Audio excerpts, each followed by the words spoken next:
Hello, Horseplay Collectibles here. Again, I'm not going to be talking about model horses, but I will be talking about my experience and video diary with DBS surgery.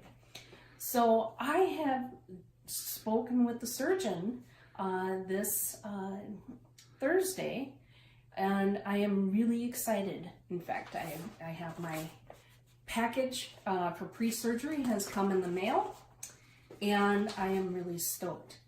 And the one thing that I wanted to also go over just before I get into the details of the surgery is the reason how come I chose DBS over focused ultrasonic ablation, which is a different technique that hospitals have been using to treat essential tremor.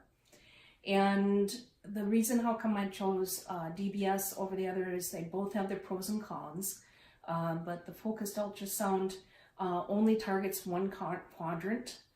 So they only can ablate one portion of the brain, and what focused ultrasonic ablation means is they're literally destroying a part of your brain. You go into a machine that literally does focused ultrasound, and they heat up that little tiny section of your brain in order to destroy it. So yeah. So the pros of that is that you don't have to have your head cracked open. But like I said, the con is that only one hand would be able to be cured, and the cure is instantaneous. But with the DBS, the reason why I chose that, even though, since the head is being cracked open and they have the risk of infection, is unlike ablation, which destroys part of the brain, the DBS can be reversed. You can pull the leads out. That brain tissue is still there and whole. So if stuff comes up with new technology, let's say 15, 20 years from now, which where I'll most likely be around, I'll be able to use that. Well, with the focus ultrasound, pretty much would be stuck. So yeah, also the fact that it works on all quadrants was helpful too. Now, getting back to surgery, what is going to happen? A lot of people have that questions and stuff for the surgeon.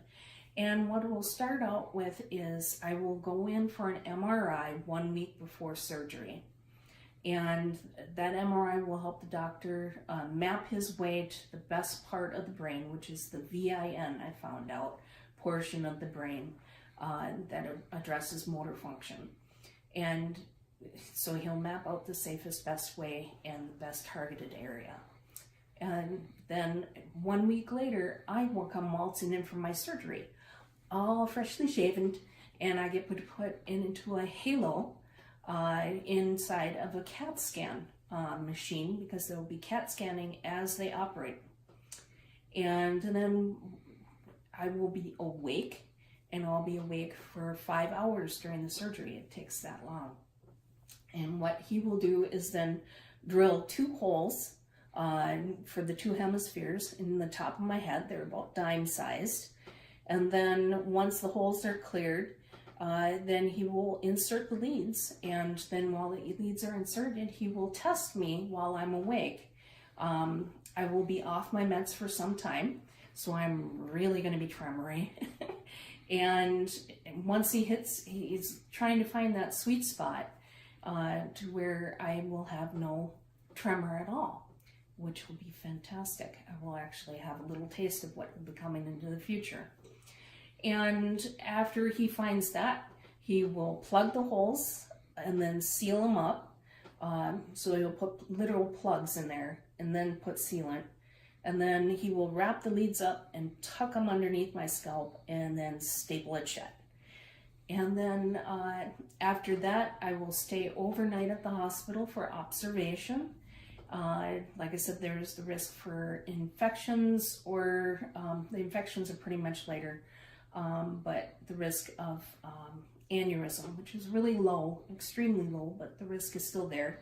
Same risk that you would have with the focus ultrasound, but they've already cracked open your head, so they still already have access immediately.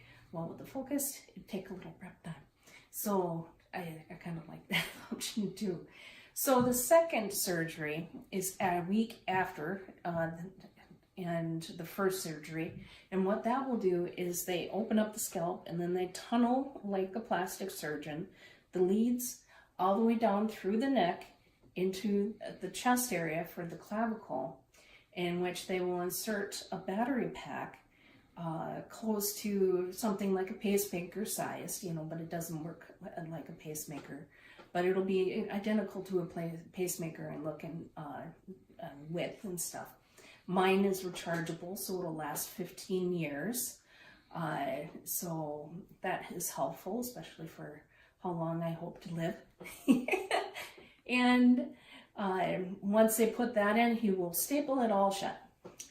So I'll have staples here, and I will have staples on my head. And if anybody knows me, I bruise like a peach. So yeah, if it was Halloween, I'd be totally ready to be Uncle Fester. So, and that would be a really cool costume. All I would have to do is just dress in black. And then the tremor, or the battery pack, is not turned on immediately. It will be turned on 30 days after the surgery. So I have to sit and wait and heal for that healing time, especially for the brain, for the full 30 days before they turn on and adjust the battery pack, which then means I will not know the outcome truly until the end of August. And which then I will have the same results as I pretty much had in the surgery room, which hopefully it'll be life-changing.